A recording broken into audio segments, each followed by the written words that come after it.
மறைந்த முன்னாள் தொழிற்சங்க தலைவரும் மாநில துணை சபாநாயகருமாக இருந்த சி.ஏ. குரியனின் 5வது நினைவு விழா மூணாறில் நடத்தப்பட்டது. சிபிஐ மாநில செயலாளர் பினோய் விஸ்வம் பொதுக்கூட்டத்தை துவக்கி வைத்தார். மறைந்த முன்னாள் தொழிற்சங்க தலைவரும் கேரள மாநில துணை சபாநாயகருமாக இருந்த சி.ஏ. குரியனின் 5வது நினைவு தின விழா மூணாறில் நடத்தப்பட்டது. நிகழ்ச்சிகளை சிபிஐ மாநில செயலாளர் பினோய் விஸ்வம் துவக்கி வைத்தார். தோட்ட தொழிலாளிகளுக்காக வாழ்க்கையை முழுவதுமாக அர்ப்பணித்த ஒரு தொழிற்சங்க தலைவர் தான் மறைந்த சி.ஏ. குரியன் என்றும் பினோய் விஸ்வம் கூறினார்.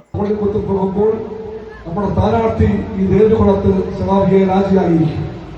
ആ രാജികൾ നമ്മൾ പമ്പിച്ച ഭൂരിപക്ഷമേകി വിജയിപ്പിക്കുമെന്ന് ഓരോ തൊഴിലാളിക്കും അറിയാം, ഓരോ AITC-കാർക്കും അറിയാം.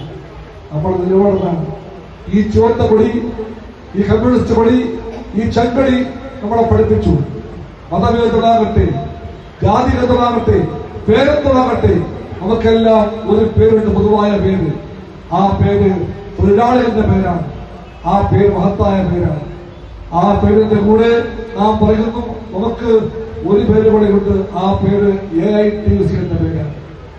AITUC നൂറ്റാണ്ടിന് മുമ്പ് ആദ്യമായി ഇന്ത്യയിലെ തൊഴിലാളിക്ക്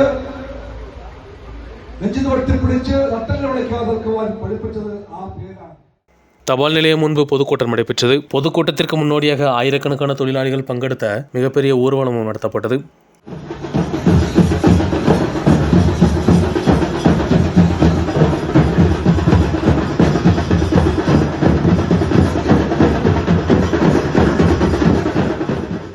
தொடர்ந்து நடைபெற்ற பொதுக்கூட்டத்தில் தேவிகுளம் எஸ்டேட் எம்ப்ளாயிஸ் யூனியன் தலைமையில் தொழிலாளிகளுக்கான சிகிச்சை பண உதவியும் கல்வியில் சிறந்த வெற்றி பெற்றவர்களுக்கு பரிசுகளும் வழங்கப்பட்டது. AITUC அகில இந்திய தலைவர் K. சுப்பராயன் MP வாழ்த்துரையாற்றினார். நிகழ்ச்சியில் சிபிஐ மாநில கவுன்சில் உறுப்பினர் MY அவுசேப், P. Muthupandi, T. Chandrapal, TM Murugan மற்றும் தேவிகுளம் LDF வேட்பாளர் A. Raja, G. மோகன்குமார் போன்றவர்கள் உரையாற்றினர்.